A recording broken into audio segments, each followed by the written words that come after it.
Looking around the state of the world today, with the massive inequality, increasing rents, in-work and child poverty, and the ongoing climate catastrophe, it can be utterly bewildering to see so many people willing to support and bat for the Conservative Party. How can the Tory party, having been in power for 9 years and having presided over worsening conditions in society, including, due to Tory mismanagement, not the staff, the worst performances of the NHS ever, how does this skid mark of a political movement have any support at all? This video isn't going to attack individual voters. It's not going to say that if you're planning on voting Tory you're stupid. Instead, I'm going to look at how conservative thought is completely institutionalised throughout our society. Our society is dedicated to replicating conservative thought through institutions like the media, for example. Some privileged figures will tell you that the playing field is even, and that they have no responsibility for the continued worsening conditions and climate cliff edge to which we're careering. Those people are lying to you, and they're lying to themselves. The state forges the people that will work to replicate it and places them in positions of power throughout. Here we're going to look at how it does this.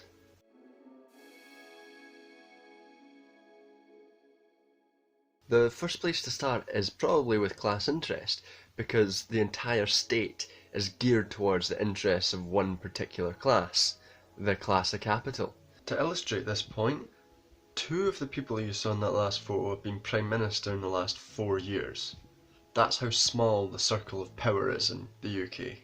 At the start, it's important to note that class interest doesn't mean that necessarily everyone within that class acts in a specific and consistent way, and it doesn't mean that the people from the bourgeois capital class are necessarily evil or the working class are necessarily virtuous. What it does mean is that both groups have particular and conflicting general interests. For example, it's in the interests of business owners to cut the costs of production. They can do that through cutting labour costs, through wage cuts, or through making people work longer hours. Whereas it's in the interests of the working class to either reduce their working hours or increase their share of the business's profit. This can be done through either raising wages or seizing the means of production so that the workers control the profit that they create. These interests are in tension with each other, and whichever one wins out will depend on particular power dynamics. Now, a problem for the capitalist class is that the working class actually hold a lot of power. If the workers stop working, production halts and the capitalists lose money. And capitalists like money. Here's the good news. I'm very rich. I don't need anybody's money, it's nice. I'm really rich. I'm the most successful person ever to run. Fortunately, I'm very rich. So I have a total net worth, and now with the increase, it'll be well over $10 billion. However, the working class can only use this power if they're somewhat coordinated, and they have to have a degree of class consciousness to be able to do this. They must be aware that they're being exploited, and that the best way to push back on that exploitation is through collective action. If the working class doesn't have their class consciousness, then the ability of them to use their power is severely limited. And this is why the capitalist class, through their use of state power, has sought to create a specific type of individual, one that has a specific ideology that at its core is individualistic. The next question then is, how does this capitalist class create that individual, and how does it maintain its grip on the balance of power?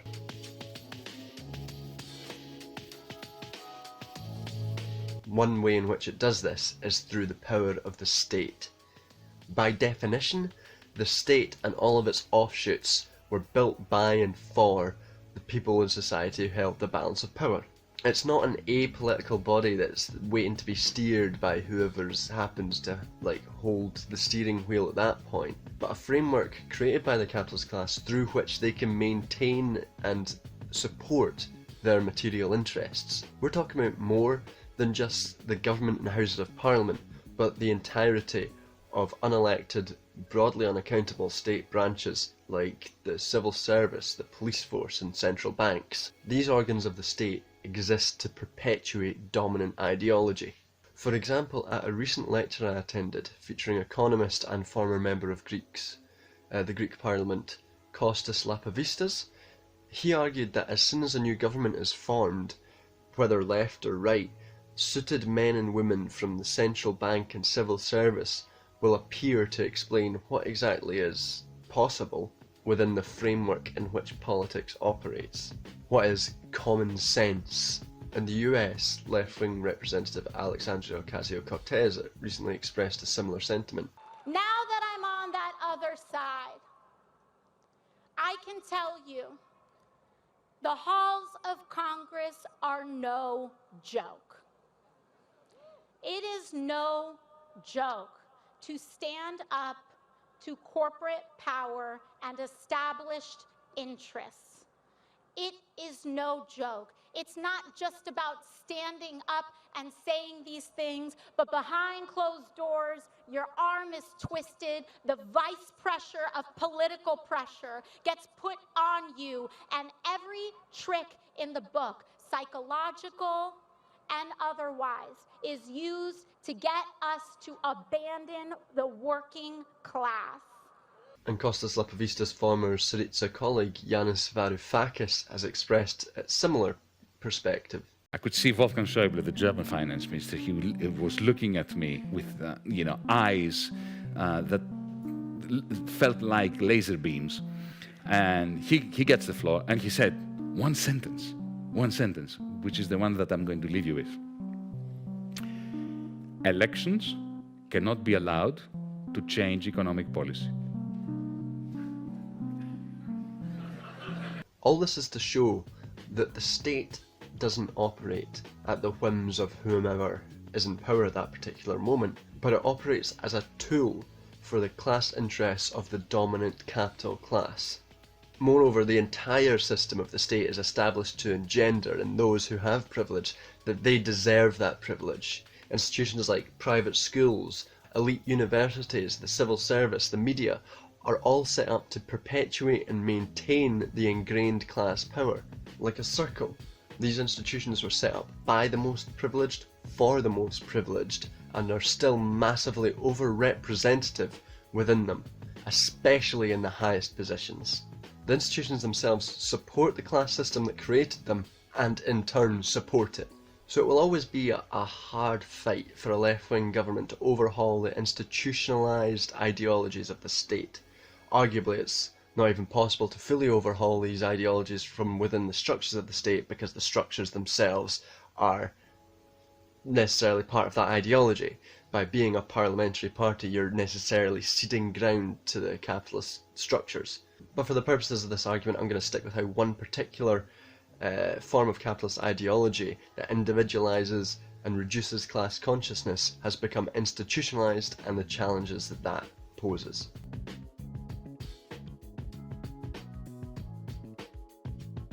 That ideology is, of course, neoliberalism, the topic of most of my days and many of my feverish nights. Neoliberalism differs from classical liberalism in a few interesting and relevant ways. While both ideologies exist to support capitalism, classical liberalism assumed that humans were naturally individualistic, entrepreneurial, and competitive. Because of that assumption, the role of the state is to merely enforce property rights through violence and prevent monopoly formation, and other than that, stay out of people's lives and allow them to be those naturally capitalistic individuals. Neoliberalism still assumes that these qualities are good and virtuous and great for capitalism, but that the state must play an active role in engendering them and creating that specific type of individual. Mrs. Thatcher believed it was up to individuals and families to help themselves, famously saying, "There's no such thing as society."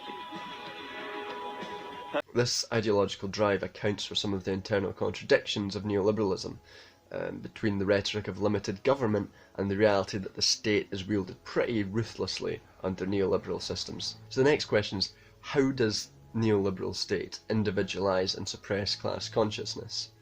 The clearest example of how it does this is perhaps exemplified in Thatcher's attacks on the unions.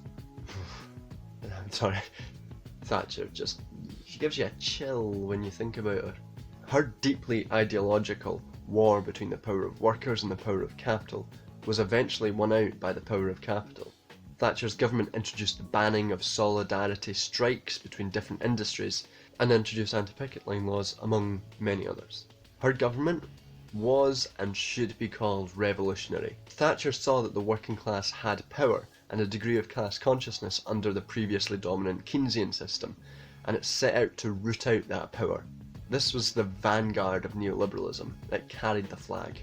But the true institutionalising of this form of capitalist ideology appeared in Britain under Tony Blair's New Labour. Forget the past.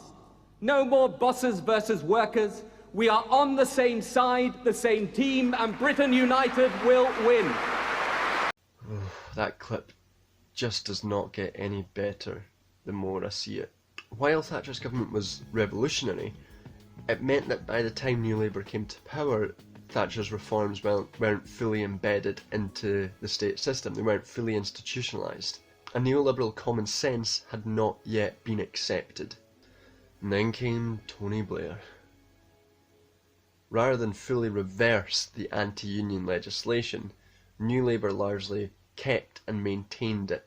Now, anti-union thought wasn't just the preserve of the right wing, but was true across the entirety of the party political system. It was the new common sense. This new common sense has resulted in a sharp decline of UK union density, coupled with a decline in the share of profit that workers receive. The neoliberal ideology has had severe and material impacts on the workers' lives. So why isn't everyone who's a worker up in arms about this? Why are there still people who would vote Conservative? By attacking unions, the neoliberal state has attacked class consciousness and the ability of workers to fight for their interests. But it's more than workers not having the ability to strike, but the values that neoliberal state imposes on us and recreates through institutions. A characteristic of neoliberalism is the disciplining of labour. Like Foucault's panopticon, we're all constantly being monitored and monitoring each other and ourselves so that we fit into what's considered acceptable within society, what's common sense. This didn't just happen through smashing the unions, but by changing the very dynamics of the workplace itself. For example, in an article by Hardy and Chunara in 2013, one author makes reference to a policy at their home university which forced academics to wear badges that said, "Hi, my name is such and such and I'm here to help." Like you're in a supermarket. Education had become a commodity in a marketplace, and students had become consumers, just buying something off a shelf. Rather than a right for all, education was part of the marketplace, and educators are being forced into this ideological role.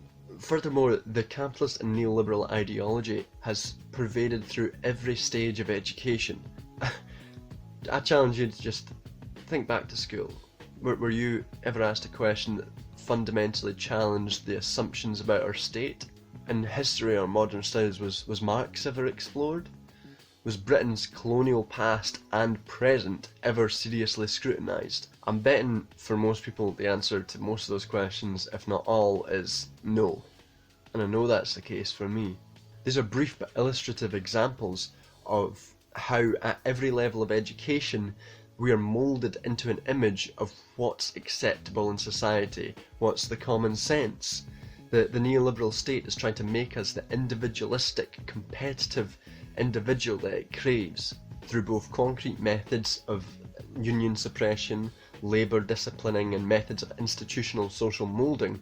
The neoliberal state has attacked class consciousness and sought to create an atomised competitive individual. This is an attempt to further entrench the power of capital in society against the power of workers. An obvious example of how this has had some success can be seen in the decline of Labour Party support among groups of people who would formerly have been part of their core voters, people who would formerly have been unionised Labour voters.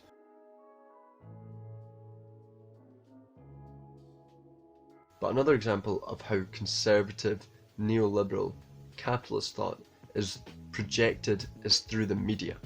Media is the lens through which many of us interact with politics, and with the decline of unions as a source of political education, this has become even more the case. The power of the media is frankly huge. What information we have access to and how that information is presented is the bedrock of political consciousness. Unfortunately for most people, our media is overwhelmingly in the interest of capital.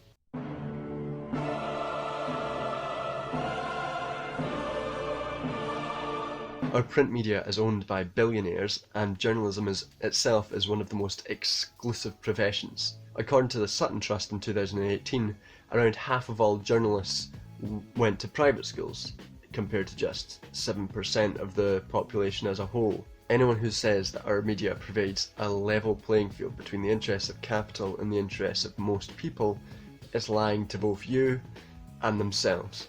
This is true of even our most formally neutral news organisation, the BBC. A lot's been made recently about the BBC being almost overt in their pro-Tory bias. That includes favourably editing clips of Boris Johnson in a way that would make North Korean media blush. But the problem is of course bigger than just the BBC. Our entire media system is slanted towards the interests of capital. Journalists have often internalised the interests of capital because throughout their lives in private schools and elite universities, they've been told that their interests are not only good for them, but good for society as a whole. He says two reasons. First, the press is owned by wealthy men who have every interest in not having certain things appear. But second, the whole educational system, from the beginning on through, just gets you to understand that there are certain things you just don't say. How can you know that I'm self-censoring? How can you know that journalists are self-censoring? I'm sure you believe everything you're saying. But what I'm saying is if you believe something different, you wouldn't be sitting where you're sitting. Who wants to confront the truth that they're not in the positions that they're in because of just their own hard work and talent, but because the system is slanted in their favour? Who wants to confront the fact that that system that's given them that position is directly responsible for increasing hardship of millions? I think this is part of the reason why Corbyn has received some of the worst media treatment of any party leader in recent memory. He represents the first real threat to the dominant neoliberal ideology, and he represents the first threat to the neoliberal interests that not only own but occupy pretty much every position in mainstream media. But even if media actors want to be neutral, they're still so embedded in a system that's so used to and comfortable with establishment rhetoric and interest that they'll find it incredibly difficult to present dissenting opinions fairly, never mind positively.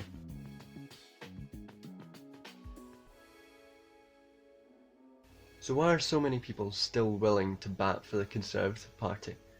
Well, if we exclude the people whose interests are represented by the Conservative Party, i.e. that is the rich and capital class, then we're left with those whose lives will be made worse the longer the Tories hold power. Those whose interests are in tension with the interests of the Tory party.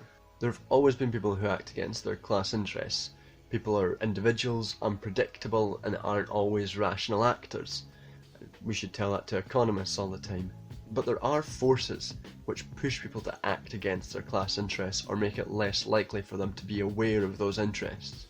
The entire state apparatus was established by capital, and since the advent of neoliberalism has sought to destroy the ability of workers to gain class consciousness and act collectively. Moreover, our media is essentially another arm of this capital class. The interests of capital dominate media structures and occupy pretty much every level of it. The lens through which many of us view the world is capital's own lens. I don't want to end this video on a bummer, especially because right now we're in the midst of an election in which all these features I've discussed have become so clearly apparent. We have right now an historic chance to at least partly rebalance some of the weight of power in society and start pushing back against the interests of capital. We can start pushing back against this individualising ideology of neoliberalism. To achieve this, we have to organise and campaign for a left-wing government. And even if we don't win on December 12th, we have to keep organising and keep fighting for a better future. Because in the end, that's all we can do.